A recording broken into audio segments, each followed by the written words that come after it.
In exactly 9 seconds, Donald Trump slammed a $250 million lawsuit on the table, like a gavel meant to crush silence. But Jasmine Crockett didn't blink. She stood up on live national TV, holding a DNA test, a hush money contract, and the name of the daughter he paid to erase. What kind of secret is worth millions? And why did Jasmine risk everything to say it out loud? The lights were cruel, bright enough to bleach truth, sharp enough to cut. At Mar-a-Lago's podium, Trump adjusted his cuffs with theatrical precision. Cameras snapped like gunfire. He didn't give policy, he gave spectacle. This morning, Trump declared, voice low and heavy like a threat wrapped in velvet, "I filed a $250 million lawsuit against Representative Jasmine Crockett." He let it breathe. She told the world a lie about me, about my family, about a daughter that doesn't exist. Gasps didn't come from shock, they came from anticipation. Trump scanned the room, eyes narrowing like a man already imagining the headlines. "Let this be a warning," he added. "No one, no matter how radical, no matter how woke, gets away with slandering the Trump name." He didn't name her again. He didn't have to. Every outlet would. Every Chiron would drip in red. And across the country, one name was already climbing the charts: Jasmine Crockett. Thousands of miles away beneath the marble dome of the Capitol, Jasmine stood at a mahogany podium, reading from a set of notes on a housing oversight bill. Her voice was steady, clinical, laced with quiet steel. And when public housing dollars disappear into shell corporations, the people who vanish with them aren't numbers. They're mothers, veterans, seniors. An aide burst through the side door. His steps faltered, almost a stumble, then recovered with the urgency of someone carrying something radioactive. He slid a crispy envelope onto Jasmine's desk. No words, just the seal, Southern District of Florida. Legal notice. Priority flagged. Jasmine didn't pause. Not immediately. She turned a page in her binder, finished her sentence, then slowly reached beneath the desk. The envelope opened with a soft crack. Inside, white folder gold letters. Trump v. Crockett, civil defamation, 250 runners. No twitch, no gasp. Just a soft exhale she didn't let the mic catch. Her thumb tapped once against the folder, like someone testing the weight of a weapon, then closed it. Rep. Jim Jordan, seated 3 chairs away, leaned in. "Everything all right, Congresswoman?" His tone was sweet poison, all performative concern and barely concealed glee. Jasmine didn't even turn her head. "Perfectly," she replied. Then, as if nothing had shifted, she looked toward the committee chair and said, "I'd like to request an adjustment to next week's agenda. Tuesday's hearing, specifically." Jordan frowned. "Why Tuesday?" She looked up, finally locking eyes with him. The chamber's hum dropped half a tone. "Because I'll be triggering discovery." Her voice didn't rise, but the air around her did. The room stiffened. C-SPAN's red light blinked, almost hesitant. In the back row, one reporter mouthed, "What did she just say?" The folder disappeared into Jasmine's briefcase without ceremony. But one camera caught her face, her eyes specifically. They didn't blaze. They didn't blink. They calculated. Outside, the news dropped like a meteor. Breaking: Trump files $250 million defamation suit against Jasmine Crockett. Crockett responds, "Let the facts speak." In the hall, her press secretary's phone exploded with calls. Inside, Jasmine resumed her remarks on housing, but her voice carried a colder edge, now sharper, like it knew it was no longer just discussing roofs and rent. She was standing on the edge of something bigger. She had just been handed the match, and the man who threw the gasoline was watching from a golden ballroom, thinking he'd set the trap. He hadn't. What kind of truth forces a billionaire to sue? Before anyone even speaks, she didn't wait for the hearing to end. The moment her mic clicked off, Jasmine slipped through the side corridor with the envelope tucked beneath her coat like contraband. No press, no aides.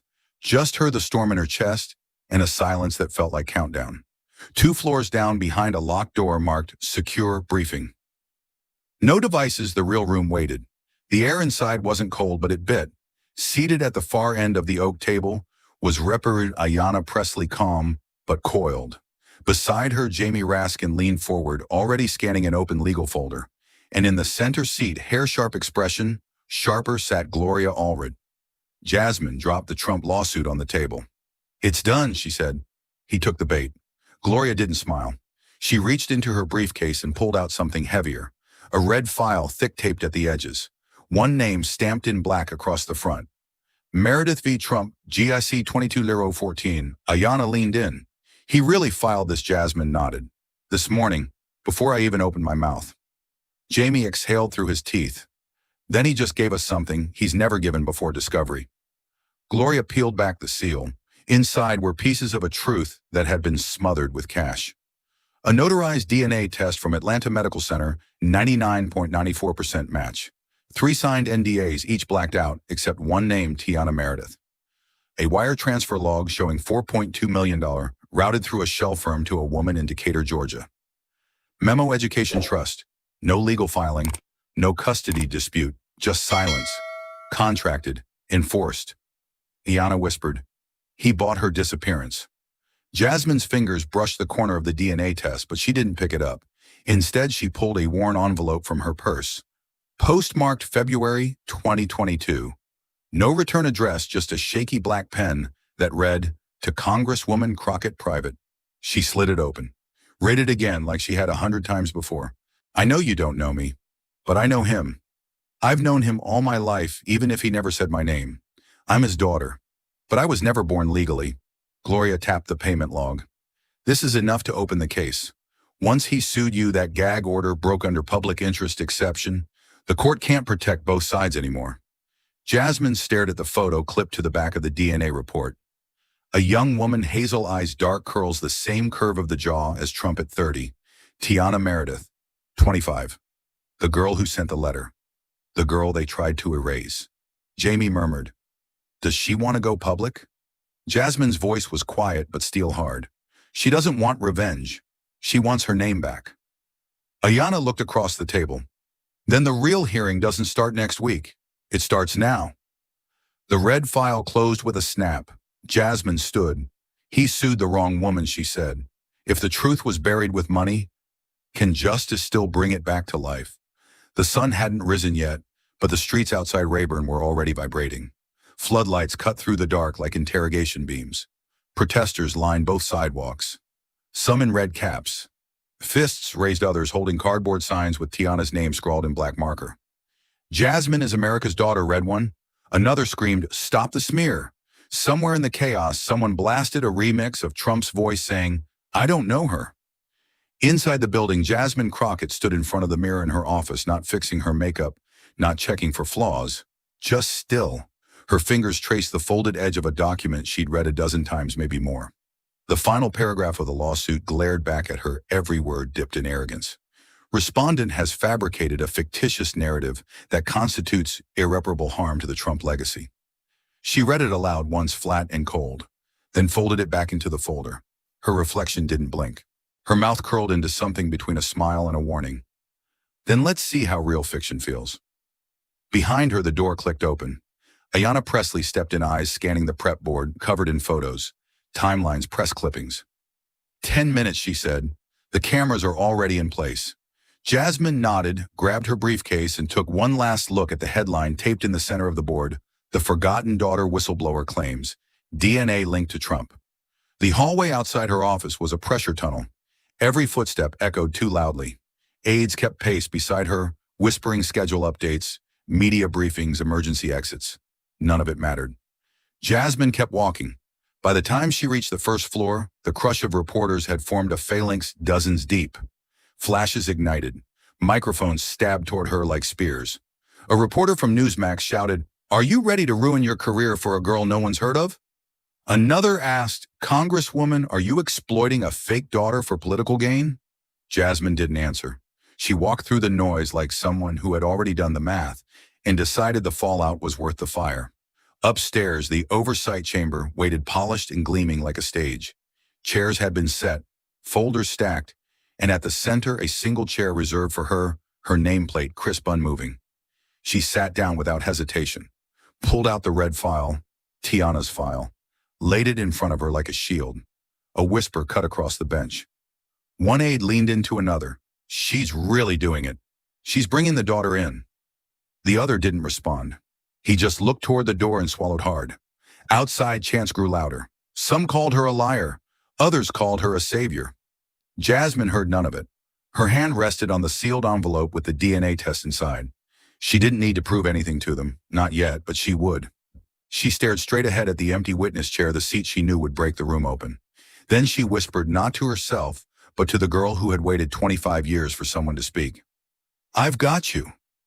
What would you risk to speak for someone who's been silenced for 25 years?" The room was small, windowless, soundproof by design, but to Tiana Meredith it felt louder than the streets outside. The hum of silence buzzed in her ears, louder than protests, louder than threats, louder than 25 years of not being acknowledged. She sat across from Jasmine Crockett, her fingers clutched around a folded piece of notebook paper, so tightly her knuckles had turned white. She'd written the letter 3 years ago, never sent it, never even said it out loud. But Jasmine had asked her to read it, to speak it finally in her own voice. Tiana unfolded the paper slowly. Her hands trembled. Her breath stuttered. Then, eyes lowered, she began to read. "Dear Mr. Trump, you won't remember me, but I remember you. I was 12 years old, standing in the hallway at Mar-a-Lago next to my mom holding a Shirley Temple and praying I wouldn't spill it. You walked by, looked me in the face and told her, 'She's got my nose.' She laughed. I cried. Because she told me who you were the night before, and because you said it like a joke." Jasmine didn't interrupt. She didn't blink. She watched Tiana's lips move slow, but certain, each word scraping years off the silence she'd been buried under. "You never touched me, never said my name, but you saw me. You saw me. And then you looked away." Tiana folded the letter in half again. Her hands were still shaking. Jasmine reached forward, gently covering them with her own. "You don't have to stay invisible anymore," she said. The words weren't dramatic. They were calm. They were permission. Tiana's voice cracked. "It's not just about being ignored. It's about being erased." She pulled a crumpled photo from her bag, faded, bent at the corners. A grainy snapshot of her, standing on a marble staircase in Florida. In the background, half-turned, was Trump, clear as daylight. Jasmine took it, studied it, and nodded. "Where was this Mar-a-Lago?" Tiana whispered. 2 days after New Year's 2011. My mom told the staff we were visiting her business partner. They didn't ask questions. Jasmine looked at the expression frozen on Tiana's young face, in the photo caught between pride and pain. A little girl hoping to be seen. A man pretending not to. "I kept the picture," Tiana said, "so I wouldn't think I made it all up." Jasmine folded it carefully. "Not to hide it, to protect it." "You didn't make anything up." "He did." For a long moment, neither of them spoke. Then Jasmine opened her binder, slid the DNA results forward. Tiana glanced at it once and looked away. "He always knew," she said. Jasmine nodded. "But now the world will too." Outside the room, cameras were setting up, journalists sharpening their questions, Congress members whispering strategy. Inside, it was just two women, one learning how to speak, the other refusing to let her voice die again. "You ready?" Jasmine asked softly. Tiana stared at the door. Her shoulders rose, then fell, like someone releasing a lifetime of permission slips she never got to use. "I've been ready since I was 12. How do you tell the world you exist when the world's most powerful man denies you?" She had heard the numbers, before the millions, the dates, the conditions, but hearing it again made Tiana flinch, like it was happening for the first time. The room was the same, Jasmine's tone steady, but the paper in her hand now carried a weight Tiana had never let herself fully feel. This wasn't a rumor. It was contract law. Jasmine flipped to page 4, the crease down the middle still fresh, despite the years. She didn't rush. She didn't soften. She read the words exactly as they were written, word for word. Clause 6.2. Paternity test results are to remain sealed indefinitely. Public acknowledgement of paternity is prohibited under penalty of civil forfeiture. Any attempt to disclose, publish, or confirm parentage, whether by speech, interview, or documentation, shall void this agreement. Signed, Donald J. Trump. Witnessed, Melania Knauss Trump. Tiana stared at the signature like it might vanish. But it didn't. It just sat there, ink, intent, and silence. "My mother told me it was for my future," she said quietly. "That if we signed, I'd never have to worry about college, medical bills, anything." Her voice shook. "But what kind of future do you build when your name is the one thing you're not allowed to say?" Jasmine closed the folder gently, like it might cut someone if left open. She signed under pressure, under fear. That doesn't make it truth. It makes it a transaction. Tiana's hands clenched in her lap. "He paid to erase me." She wasn't whispering anymore. He paid to erase his own child. The air in the room thinned. Jasmine didn't respond right away. She just let it sit because sometimes silence said more than sympathy ever could. He saw my face, Tiana said, eyes glassy. He saw it and still signed that paper. Jasmine walked to the far cabinet and pulled out the original envelope postmarked 2018. It had the Trump Organization's legal return address, a gold embossed seal, and the words confidential in block letters. She placed it on the table next to the folder. This is the copy your mother kept, she said. The original NDA, the DNA results, the payment receipts, all under a case that was sealed in Georgia for national security considerations. Tiana blinked.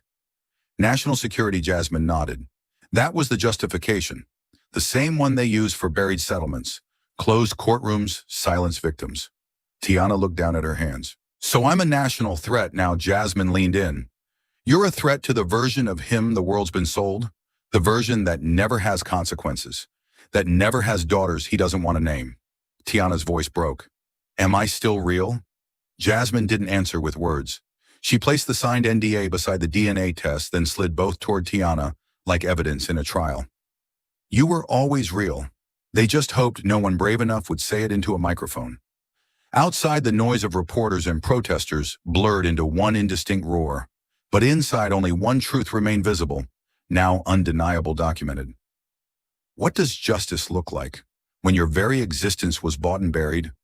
The air in the room hadn't moved since the clause was read aloud, like even oxygen was waiting to see what Tiana would do next.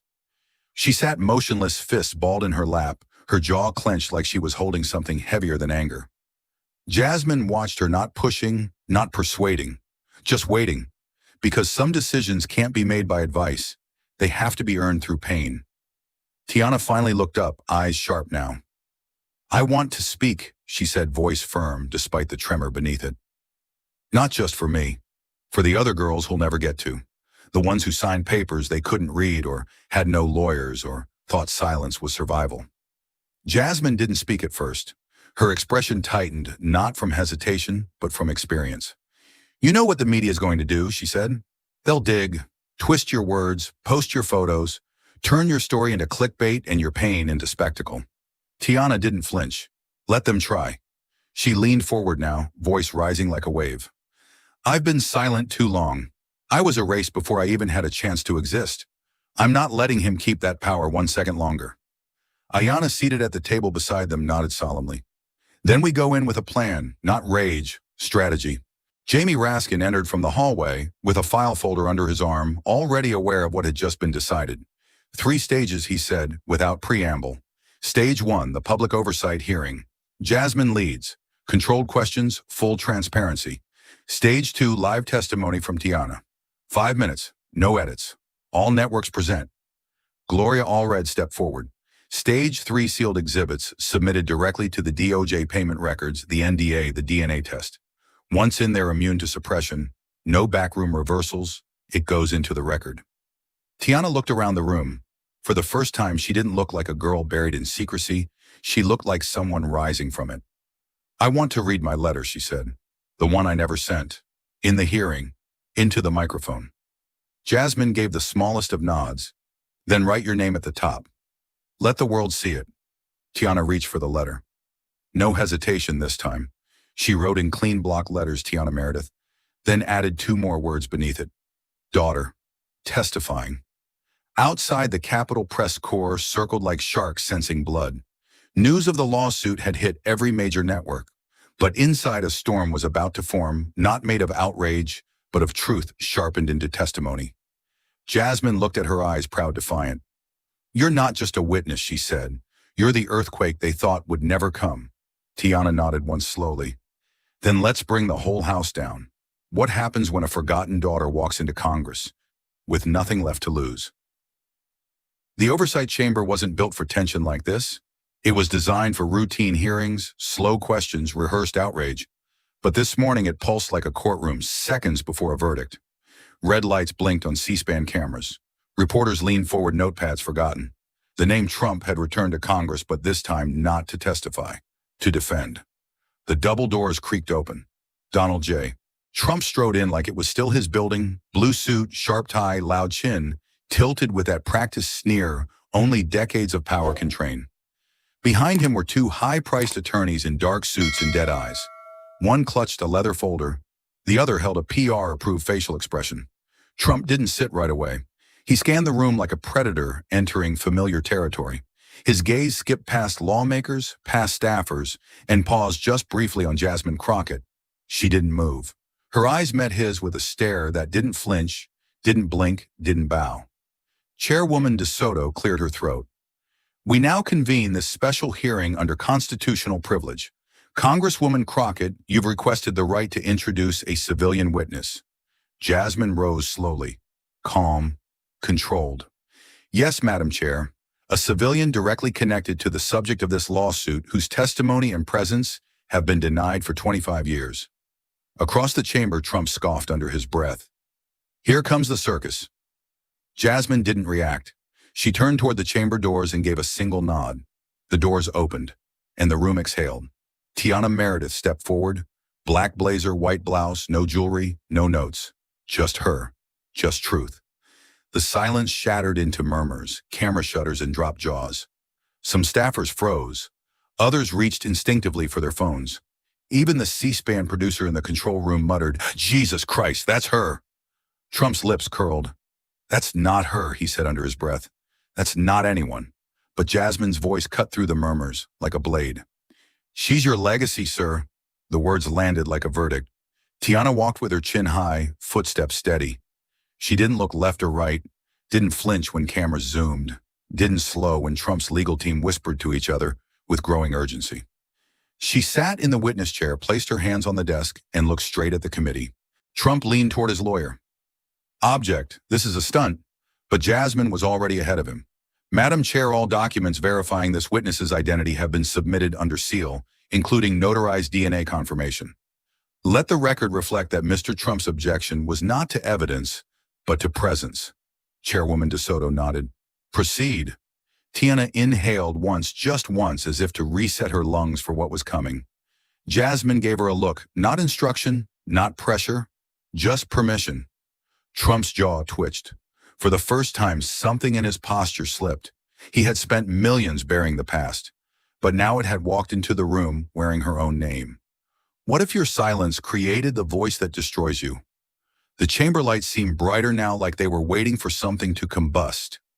Jasmine didn't raise her voice. She didn't need to. She opened the red folder on her desk with a precision that made every eye in the room follow her hands. The pages inside didn't shake. The paper didn't lie. And neither did the numbers inked in black across the top. She read slowly, each word cut clean and deliberate. Paternity analysis, sample A against sample B. Probability of paternity, 94%. A murmur swept the benches like wind across dry leaves. Tiana sat still. Trump leaned back slightly, but the tension in his jaw gave him away. His attorney scribbled furiously. But Jasmine wasn't done. She turned the page. Wire transfer logs, she continued. Dated March 14, 2018. Total $4.2 million. Originating from TML Strategic Holdings, LLC, a known shell company tied to the Trump organization.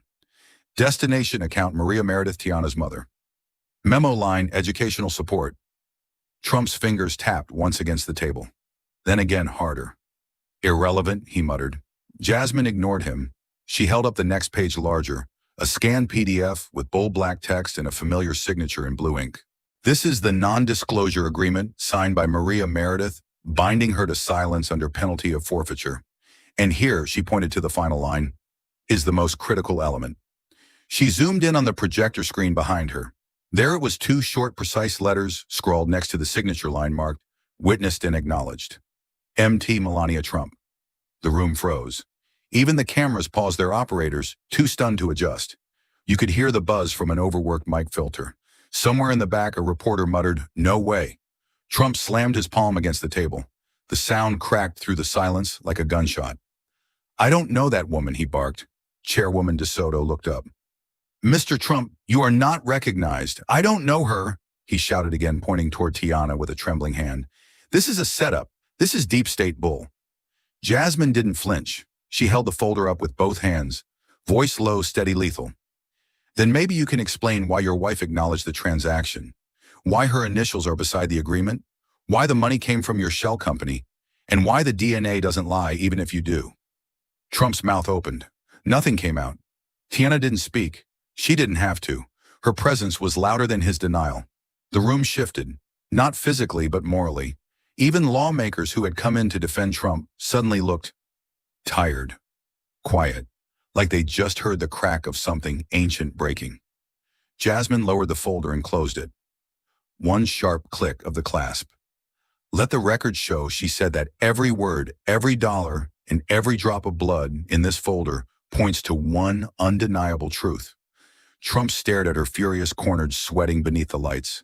When power panics, what truths start to scream? The silence after Jasmine closed the folder wasn't relief, it was rupture. Something had snapped, not in sound but in certainty. A few Republican members stood without a word and walked out, their shoes clicking across the marble like retreating verdicts. Others huddled in corners, whispering fast and low, hands covering their mouths as if denial could still be weaponized, if whispered hard enough. Jamie Raskin leaned forward, eyes narrowed, tones sharper than procedure allowed. Madam Chair, in light of the presented evidence, including sealed financial documents and confirmation of paternity, this committee must formally request presence from the Department of Justice. Immediately. No one interrupted him. They didn't dare. Because every second the DOJ stayed absent, the stench of complicity grew thicker. Katie Porter had already moved. She pulled a legal pad from her bag and began mapping out a timeline with colored markers, red for wire transfers, blue for court filings, black for Melania's signature. When she circled the date matching the hush payment and the First Lady's flight log to Palm Beach, she muttered under her breath. He used the federal plane the day after the deal closed. No one laughed, not even the press, because it didn't feel like scandal anymore. It felt like history folding in on itself. Through it all, Tiana didn't move.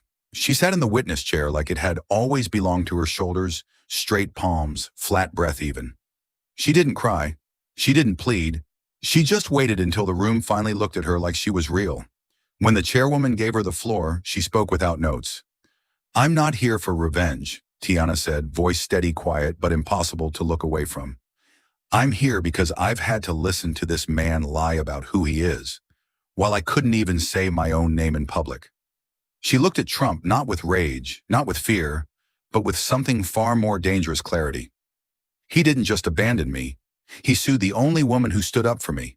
Her voice cracked on the last word, not with hesitation, but with truth too raw to contain. She paused, lips trembling, then wiped a tear that had already fallen. The chamber froze.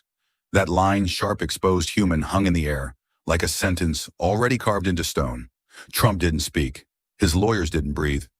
Jasmine watched her, proud, unshaken. A witness didn't have to shout to set fire to a system. She just had to stand in it without blinking. Outside, protesters had stopped chanting. Phones buzzed with one quote echoed in real time across headlines, feeds, and live streams. "He sued the only woman who stood up for me." There was no rebuttal, no spin, just the sound of truth hitting marble floors and echoing louder than power ever could. How do you argue against someone whose only weapon is the truth? The room hadn't recovered, not from Tiana's voice, not from the silence it left behind. And just when the chamber thought it had heard the sharpest edge, Jasmine stood and spoke again. Not louder, just firmer. "Madam Chair," she said, "I request permission to call a second civilian witness, a former employee of the Office of the First Lady." The words alone rippled like heat down the chamber's spine. Trump sat up straighter. His attorney whispered something fast and panicked. Jasmine turned toward the gallery doors and gave a single nod.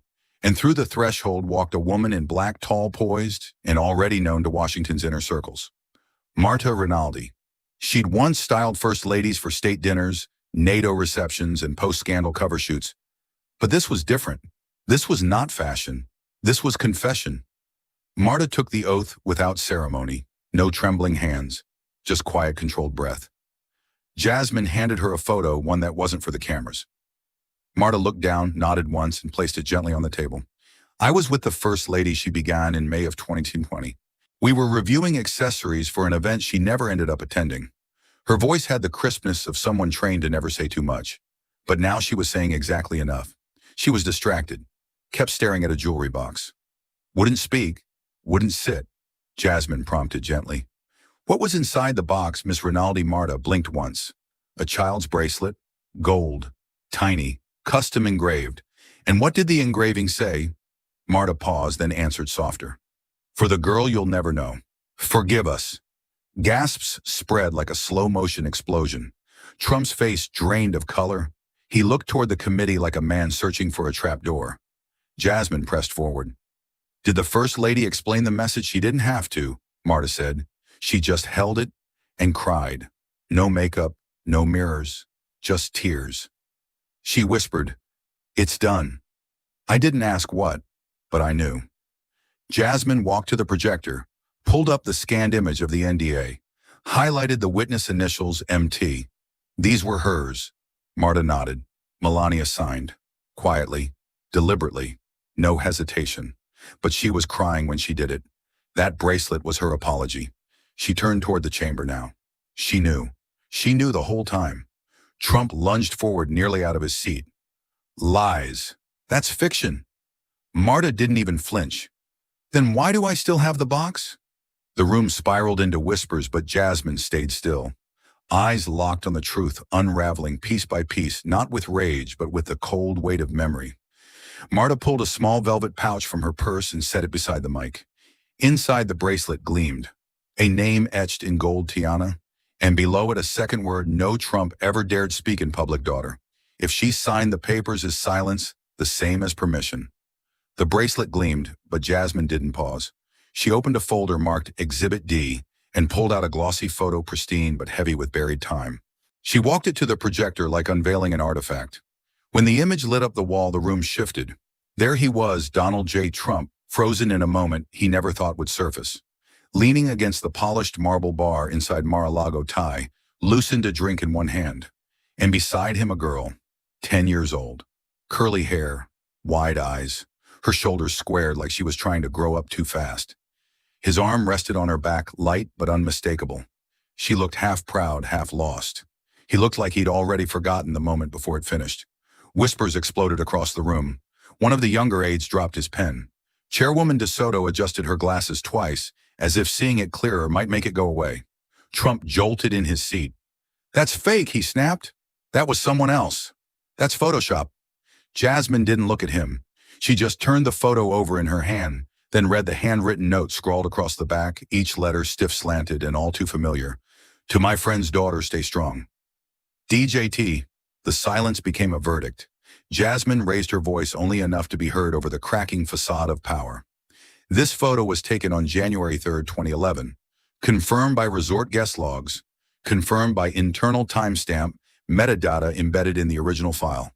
It was printed from the Mar-a-Lago Security Archive, submitted by a former staff member under federal whistleblower protections. Trump stood abruptly, palms flat against the table.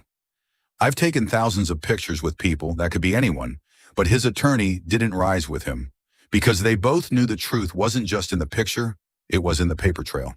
The logbook that listed Maria Meredith under guest check-ins, the catering invoice with 2 child meals, the staff memo reading Mr. Trump's private table. No interruptions. Tiana didn't speak. She didn't have to. Jasmine continued unwavering. The man who claims he didn't know this child autographed her photo and called her the daughter of a friend he never named. A slow breath moved through the crowd. Katie Porter lifted her pen again, circled a new entry on the timeline. Ayana folded her arms. Jamie Raskin tapped twice on the DOJ request as if daring it not to arrive fast enough. Trump sat back down, but not in control, in recoil. The projector screen still glowed with the image the man who forgot and the girl who never could. When even the walls remember, how long can lies stand? The chamber hadn't moved in minutes. The photo still lingered on the screen like a wound no one knew how to clean. Trump sat silent, slouched deeper than anyone had ever seen him on record. Tiana hadn't blinked. Her silence was no longer fear, it was the echo of something finally said. And then Jasmine stood. She didn't hold any paper, didn't need a script. Her voice didn't rise, it dropped slower, colder like steel being unsheathed in a cathedral. This hearing was never just about a child, she began, eyes sweeping the room. It was about power, about the kind of power that rewrites history in gold ink and seals truth behind marble gates. About the men who build kingdoms not to lead, but to erase anyone who threatens the illusion of control. Her words struck without needing volume. They didn't shout. They landed like a gavel. They called this defamation, she continued, because I refused to stay quiet, because I believed one girl's name mattered more than one man's legacy, because I had the audacity to say, you don't get to sue away someone's existence. Trump's lawyer shifted in his seat but didn't speak. No one did. No one could. Jasmine paced forward, stopping just short of the witness table. Her gaze met Trump's not with rage, but with the quiet force of someone who had carried a burden for too long and was finally putting it down. You paid to make her disappear. You signed documents to bury her name. You used your wife's silence, your money, your muscle to make sure no one ever asked the question, whose child is this? She turned slowly to face the room. Lawmakers, staff, cameras, the entire country watching from living rooms and laptops. Well, I asked. She picked up the folder Exhibit D, the one he hated most, and closed it with a soft click that sounded louder than any outburst. If that makes me the villain in your lawsuit, she said, letting the weight of it settle like dust, then let the jury be America. There it was, the final blow, wrapped not in fury but in choice. Not for him, for the people watching, for every woman told to hush, for every girl who watched her, truth traded for silence and spin. She stepped back, hands at her side steady. You call this character assassination, she said, but I call it resurrection. Trump didn't respond. Because what could he say to a truth that didn't ask for permission? The chamber didn't applaud. It didn't move. It just listened. And outside, the world began to shift. Who really defames a name, the one who hides it, or the one who speaks it? The counterattack came fast, brutal, and bloodless. At exactly 6:14 a.m., before D.C. had even shaken off its sleep, Trump's legal team filed a 96-page emergency injunction. It demanded immediate suppression of the oversight hearing footage, the removal of all public records, and the erasure of Jasmine Crockett's exhibits from congressional archives. Labeled urgent for the preservation of national dignity, the filing read like a tantrum dressed in federal code. By sunrise, headlines ignited like a second sun. Breaking Trump moves to erase paternity scandal. From record injunction filed, Trump seeks to silence testimony of alleged daughter, trouble for Crockett, legal firestorm, escalates over shocking photo. And by midday, the storm had metastasized into something uglier. On fringe sites, MAGA forums exploded. Hashtags like fake daughter, deep state seed, and woke hoax climbed into trending territory. Anonymous accounts doxed Tiana's home address. A photo of her mother's headstone was posted online with a caption, "One lie dies, another lives." She received over 300 direct threats in 6 hours, some calling her gold-digging filth, others threatening to finish what Trump should have. One message simply read, "You should have stayed invisible, girl." In most stories, that would have sent her running. But this wasn't most stories. At 3:00 p.m., under a pale autumn sun and a wall of press vans, Jasmine Crockett stepped onto the Capitol steps. Her blazer was navy, her expression steel. Flanked beside her stood Rep. Ayanna Pressley, Jamie Raskin, civil rights leaders from 4 decades, and Tiana, calm, focused, and unshaken.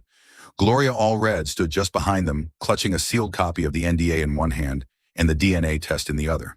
There were no teleprompters, no podium, just a woman with nothing to lose and another with everything to say. Jasmine didn't wait for a cue. She faced the camera's eyes hard.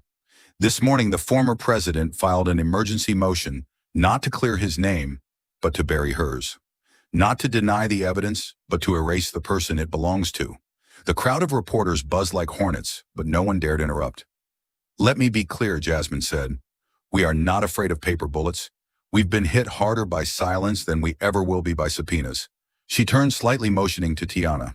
The young woman stepped forward, her voice quiet but razor sharp. "He tried to make sure I never had a name. He paid lawyers to scrub me from existence. Now he wants to sue the only person who ever said my name out loud." She paused, breath steady.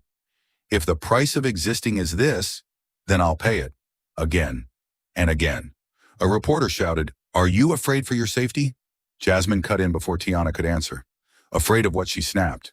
Afraid of cowards hiding behind money and motion filings? Afraid of men who've lied under oath and now tremble at the sound of a woman reading a photo caption aloud? She stepped forward. "Let me say this clearly. If Donald Trump wants to fight in court, then the courtroom better have room for the truth. And for once, he won't be the one writing the script. Cameras flashed like lightning. The crowd stirred not with chaos but momentum.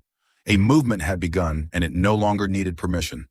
When the rich weaponized silence, what happens when it finally backfires? The oversight chamber had seen its share of documents, transcripts, affidavits, exhibits stamped and sealed, but none like the one Jasmine Crockett now held in her hands. It was a single page, cream-colored, state-issued, the kind of paper that normally went unnoticed, buried in hospital drawers and DMV files. But this one could end legacies.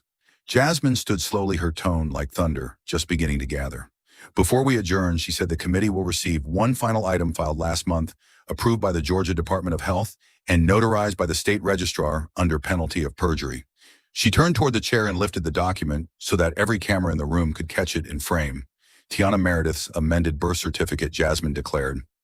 Paternal field updated after confirmation of DNA and legal admission of paternity under seal. Then she read the name aloud, every syllable landing like a hammer. Donald John Trump. The chamber gasped as one. A sound like oxygen sucked from the room, then dropped like glass. Trump jerked forward in his chair, eyes darting between Jasmine and the paper, as if searching for an escape hatch that wasn't there. His lawyer reached to speak, but stopped himself because this wasn't testimony anymore. It was state-certified fact. Tiana sat in the gallery unmoving, her face pale, her breath shallow. For a moment it looked like she might shatter under the weight of it all. But then her lips moved, barely audible, but caught by a nearby mic. "I exist now," she whispered. 3 words, no more. But the power in them outshone every dollar Trump had ever spent to keep her in the shadows. Jasmine stepped closer to the record keeper's desk and placed the certificate down like a verdict. "This is not an accusation," she said.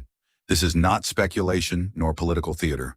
It is a legal truth recorded, stamped, and irreversible." Trump gripped the edge of the table, knuckles white. "Forgery," he barked. "That's forged. The state's been infiltrated. This is a deep fake." But no one moved to defend him. No one echoed his denial. Even the Republicans who remained stared blankly, hollow-eyed, as the weight of what had just been confirmed settled in like a storm that could no longer be outrun. Chairwoman DeSoto leaned forward, her voice slow and stunned. "Let the record reflect that the document has been verified under oath and is admissible." Jasmine turned back toward the gallery, her eyes finding Tiana's. "You were never invisible," she said. "But now even the system has to see you?" Tiana nodded, blinking back tears she didn't dare let fall. Not here, not in front of him. Her name wasn't whispered anymore. It was read, filed, entered into the record. Not as a mistake, not as a maybe, as a daughter. Trump slumped back in his chair, silent now, not from strategy but surrender. When identity is legalized, does it finally become undeniable? The chamber hadn't even emptied when the Department of Justice issued its official notice. Not speculation, not leaks. A formal communication delivered by hand to the Oversight Committee, stamped in blue and bound in legal weight. Preliminary investigation opened into potential perjury and campaign finance violations involving Donald J. Trump. The oxygen in the room shifted again. Reporters swarmed the hallway like bees around blood. Cameras rolled non-stop as the DOJ press secretary confirmed it on live feed. "We are reviewing sworn statements and sealed financial records presented during the hearing. If charges are warranted, we will act. No spin, no delay." The man who once bragged about dodging indictments like raindrops was now under federal scrutiny again, but this time for the crime of erasing a child and paying to keep it silent. Gloria Allred emerged from the chamber first, her face unreadable. "He didn't just deny paternity," she said into a wall of microphones. "He used campaign funds to do it. That's not just immoral, it's illegal." Jasmine followed moments later. No entourage, no notes. Just her, the moment, and a nation that had been holding its breath for days. "He didn't sue me because I lied," she said, voice steady and sharpened by exhaustion. "He sued me because I told a truth too powerful to control, a truth that didn't need approval or permission or a press release." Behind her, Tiana stood in silence, but not in shadows. Reporters shouted questions. One asked if she regretted coming forward. Jasmine turned to answer for her. She didn't come forward to destroy anyone. She came forward to exist. Inside the Capitol, the Oversight Committee filed formal notice to transmit all evidence to the Federal Election Commission and the DOJ, a rare and serious step. Katie Porter's annotated timeline now sat in a sealed exhibit marked Election Tampering 2018 to 2020. Jamie Raskin signed off on the motion without hesitation, and in the West Wing sources leaked panic. Trump's legal team issued a vague defensive statement claiming political persecution, but not one line denied the evidence. Not one dared mention the birth certificate, or the bracelet, or the photo, because the facts were no longer deniable. They were public, permanent, and prosecution was now a question of when, not if. As dust settled over Capitol Hill, Jasmine paused on the steps and looked into the crowd one last time. They thought the law was theirs to weaponize, she said. But laws don't belong to men with money. They belong to the people they tried to silence. The street below erupted not in chaos but applause. Because today the truth didn't beg for justice, it summoned it. Can the law still serve the people when the people bring the law to court? It didn't take hours. It took minutes. By the time Jasmine left the Capitol steps, her name and Tiana's had become digital fire. Hashtags surged like aftershocks across every platform I am. Tiana Truth on record erased me no more. Twitter turned into a confessional. TikTok into a battleground. Instagram into a shrine. For 72 hours, the country didn't scroll past. It stared. Women posted photos of themselves holding their birth certificates, some with blank paternal lines. Others showed courtroom filings with the words "denied, unacknowledged" sealed. A former staffer from a 2008 presidential campaign revealed her own NDA. A woman in Houston went live from her car, tearfully reading a letter she wrote to a man who never claimed her. I watched Tiana stand there, she said, voice cracking, and for the first time in my life, I felt seen. Cable news melted down. Pundits scrambled to reframe the scandal, some defending Trump as a flawed man targeted by ambition, others calling it the reckoning his name was running from. But the narrative had already left their hands. It belonged to the people now. Town halls in Detroit, Philadelphia, Atlanta, Oakland filled beyond capacity. Organizers had expected 5,200 showed up. Grandmothers stood beside granddaughters, each holding different versions of the same story: abandonment, bribery, silence. And in every room, someone would whisper before standing, "I didn't think I'd ever say this out loud." Tiana's name echoed through them all. In a small church in Montgomery, a woman read aloud the words etched on Melania's bracelet. "Forgive us!" The congregation fell silent, then erupted into applause. In a high school auditorium in Arizona, a civics teacher paused her lesson and said, "This is history, not because of a scandal, but because someone refused to disappear." And still the hashtag lived. I Am Tiana wasn't about blood anymore. It was about visibility, about truth, about what happens when silence is no longer safe and the lies are too loud to ignore. Even the White House couldn't stay quiet. The press secretary danced around questions for 24 hours before issuing a strained statement. Every American has the right to know who they are. That's not partisan. That's principle. Trump's team, meanwhile, went dark. No tweets, no Truth Social outbursts, no press conferences. Just silence. And for a man who built a brand on volume, that silence screamed. But the loudest voice still belonged to the woman who had never been meant to speak. Tiana Meredith's official website crashed twice from traffic. Her GoFundMe, meant only to cover legal fees, surpassed $2 million in 2 days. Not out of pity, out of purpose. She didn't just represent a forgotten daughter. She became a mirror, and the country was finally brave enough to look. What happens when a nation's secrets finally become dinner table truths? He waited 4 days. Long enough to measure public outrage, to let lawyers rewrite denial into strategy. Then at exactly 8:00 p.m., Donald J. Trump appeared on screen in a pre-recorded video. No press, no questions, just a silk flag behind him, a solemn tone dialed one notch below rage, and the same smirk hidden behind rehearsed sincerity. "This is all politically motivated," he began, pausing like a man doing the country a favor by even addressing the scandal. "Fabricated by Democrats, weaponized by radicals. My real children stand by me. They always have." The clip was 37 seconds long, but the final sentence hit like a slap. My real children. He didn't say Tiana's name. Not once. Not even to deny it. By morning, the video had been viewed 19 million times. MAGA outlets hailed it as a return to focus. The rest of the country saw something else, a man using DNA, not to claim blood, but to build a wall. A final line drawn not in truth, but in ego. Tiana watched it from her phone. No flinch, no tears, just stillness. Then she stood. Hours later, as press swarmed the Capitol again, Tiana Meredith stepped back in front of the cameras. No podium, no notes, no legal team flanking her shoulders. Just her alone, but stronger than the storm behind her. She stood on the same steps where her existence had once been denied, her name once buried beneath hush money and redacted contracts. But now she wasn't speaking for herself. She was speaking for everyone who never got the chance. I saw the video, she said calmly, her voice amplified not by microphones, but by meaning. And that's okay. I'm not asking to stand behind him. I'm standing for the people in front of him. The sentence cut clean through the air, broadcast live to millions. For the daughters who were never named. For the sons told to shut up. For the women who signed papers and gave up pieces of their lives in exchange for silence. I'm not here to be claimed, she continued. I'm here to be counted. Behind her, Jasmine watched with arms folded, not as a politician, but as witness to something bigger than law. Tiana's tone didn't tremble. Not once.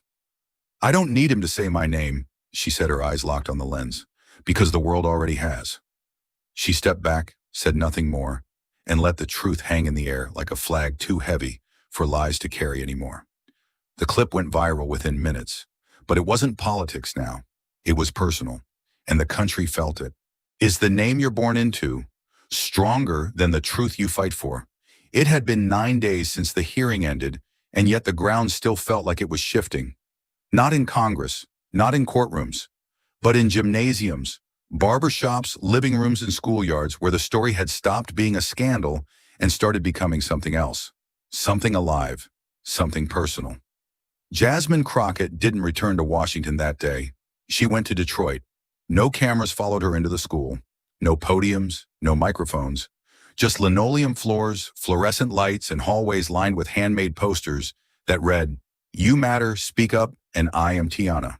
The principal walked beside her, explaining how the civics curriculum had been rewritten just that week. Not because of a mandate, because the students demanded it.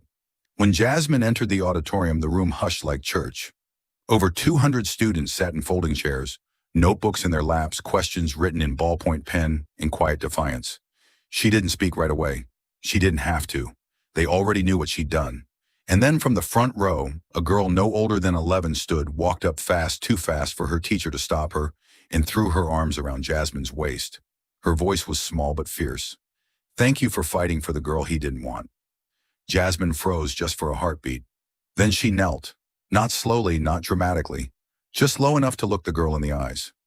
"I wasn't fighting for her," she said softly. "I was fighting with her." The girl nodded once, then slipped back to her seat. Jasmine stood again, but something had shifted in her stance. It wasn't just strength now. It was weight. The weight of stories no courtroom could hold. After the assembly, students lined up not for autographs, but for handshakes, for seconds of eye contact. One boy whispered, "My dad left when I was 2. Another just said, "My mom cried when you spoke." Jasmine didn't give them speeches. She gave them silence, space, a listening ear, a look that said, "I see you." In a corner of the hallway, a bulletin board had been filled with printed screenshots of the trial. Tiana's face, the photo, the bracelet. Beside it, a handwritten note.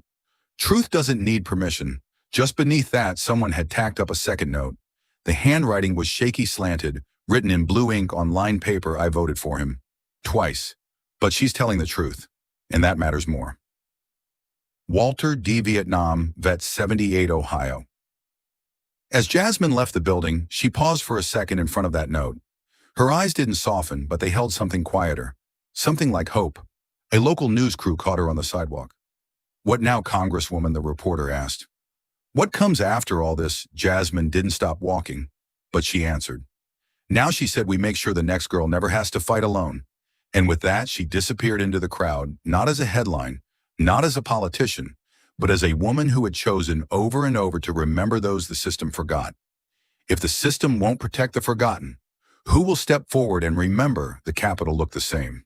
Flags still flapped in orchestrated rhythm, reporters still huddled in tight rows outside steel barriers.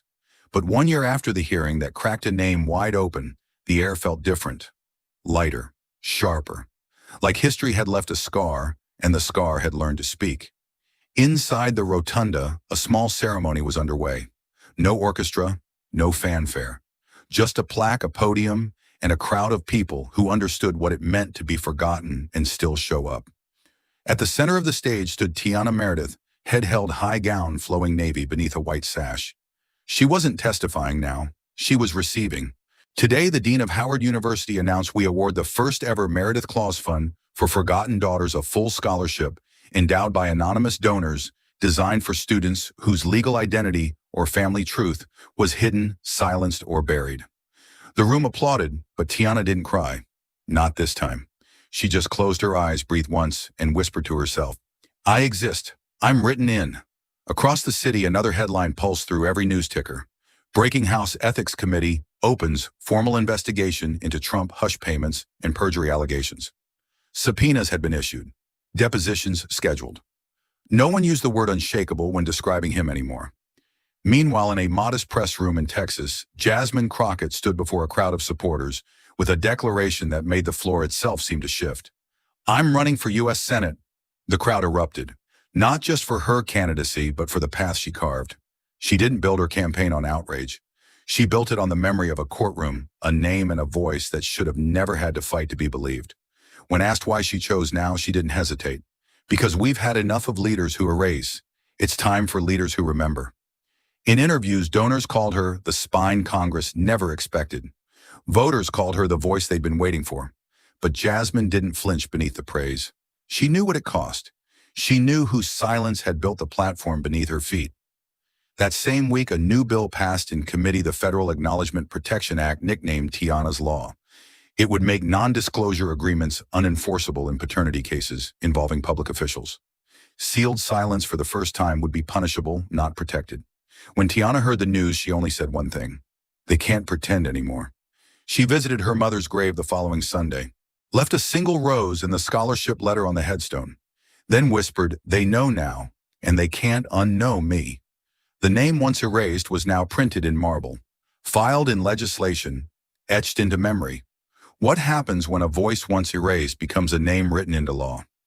The courthouse was quiet, not abandoned, just still, like a room that remembered too much and spoke too little. The old federal archive sat 2 floors below street level, behind a thick iron door that rarely opened for cameras. It was where things went to be buried under labels like closed and settled, where silence was boxed, numbered, and forgotten. Jasmine Crockett stood alone at the end of the row. No aides, no press.